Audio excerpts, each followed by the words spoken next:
Você já ouviu o som que a montanha faz quando decide guardar um segredo? Em outubro de 1972, um avião caiu no gelo dos Andes, e por 72 dias, um grupo de jovens enfrentou frio extremo, fome impossível, esperança quebrada e uma decisão que até hoje arrepia quem tem coragem de ouvir. O que era para ser uma viagem simples de fim de semana virou uma luta épica contra a morte, e no fim, uma conversa silenciosa com o limite humano. Até onde você iria para viver mais um dia? Fica comigo até o final, porque existe um detalhe quase invisível nesta história, um minuto esquecido na cronologia, que muda tudo o que você acha que sabe sobre o milagre dos Andes. Era sexta-feira, 13 de outubro. O Fairchild FH-227 da Força Aérea Uruguaia levava um time de rugby, amigos, familiares, risos, fotos, o nervosismo bom de quem vai viajar. Uma sequência de decisões técnicas desviou a aeronave para uma rota traiçoeira. A meteorologia sussurrou, não. O cronograma respondeu, precisamos ir. O erro que quase todo mundo comete ao lembrar é acreditar que o impacto foi o começo, quando na verdade o início foi mais cedo. Numa leitura de altitude, num cálculo pressionado pelo relógio, num céu que parecia mais limpo do que era. A montanha não grita, ela espera. O choque dividiu o mundo em antes e depois. Metais retorcidos, neve que corta, silêncio perfurado por chamados. Uma lista de nomes que, de repente, vira contagem. Quem está consciente? Quem precisa de calor? Quem ainda responde? É aqui que nasce o primeiro detalhe quase invisível.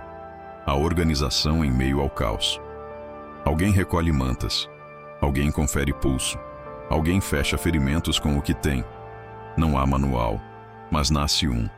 Respiração compartilhada. Peças do avião viram abrigo. O sol vira remédio. E a pergunta que martela por dentro é simples e brutal. Quanto tempo até a ajuda chegar? Os primeiros dias criam uma rotina que só existe no extremo. Derreter neve em latas amassadas, economizar migalhas, usar o corpo do outro como cobertor, codificar o medo em tarefas. O frio não é só temperatura, é uma presença. Ele entra por dentro das unhas, mora nos ossos, rouba a memória. E, quando a fome ultrapassa a dor, vem a pergunta que ninguém quer pronunciar. Quem já leu esse capítulo acha que sabe a resposta, mas há um ponto que muda o entendimento. A decisão não foi um impulso, foi um processo. Uma conversa longa, chorada, ética e espiritual, atravessada por fé, culpa, sobrevivência e amor pelos que ficaram. Não foi sobre comer para viver, foi sobre vivemos ou morremos juntos. E a montanha, mais uma vez, não respondeu. Os dias seguintes foram moldados por 3 inimigos: o clima, a altitude, a esperança oscilante. O rádio captou a notícia que quebrou o peito. As buscas foram suspensas. Imagine o som disso numa fuselagem gelada. O que restava era o que sempre resta nos grandes extremos, uns aos outros. O que pouca gente percebe é a inteligência coletiva que nasceu ali. Microfunções, turnos, cuidados mínimos, humor negro para não enlouquecer, oração para amarrar a mente. A cada noite a estatística empurrava contra. A cada manhã, alguém recontava os vivos como quem recita um salmo. Então veio a avalanche. A montanha moveu um dedo e soterrou nomes, sonhos, planos. A fuselagem virou tumba e a noite, interminável. Quem sobreviveu saiu carregando também os que não puderam mais levantar. Esse é o ponto em que a maioria das narrativas acelera. Mas aqui, devagar, existe um aprendizado. O trauma tem eco. Ele vibra dias depois, muda conversas, recalibra coragem. E nesse eco, uma ideia ganhou corpo. Sair. Cruzar a montanha, buscar ajuda. É fácil dizer vão. Difícil é escolher quem, com que roupa, com que sapato, com que mapa. Difícil é planejar a travessia com o nada. A expedição não começou quando os pés tocaram o gelo. Começou muito antes, nos cálculos de altitude improvisados, na engenharia de roupas com cobertores, no desenho mental do relevo, no reconhecimento de que, acima do horizonte falso, havia um outro vale. A fascinação que ninguém percebe. A mente humana constrói mapas onde não existem. E muitas vezes ela acerta. A travessia foi um diálogo com o impossível. O frio mordeu. O ar faltou. O peso da decisão doeu mais do que a própria subida. Um passo, outro, outro. E o corpo aprende que a vontade pode carregar mais do que a carne.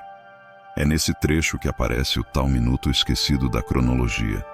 O instante em que eles decidiram voltar um pedaço para ganhar visão, subir mais alto para ver mais longe, aceitar perder horas para salvar vidas. Esse retrocesso estratégico, que para muitos parece desperdício, foi o que abriu a janela para o vale certo. Sem ele, a história poderia terminar em silêncio. Quando enfim encontraram sinais humanos, a vida devolveu um som que parecia lenda. Vozes. Uma mula. Um homem do outro lado do rio. Um papel, um lápis, uma mensagem. Venimos de um avião que caiu em La Montanha.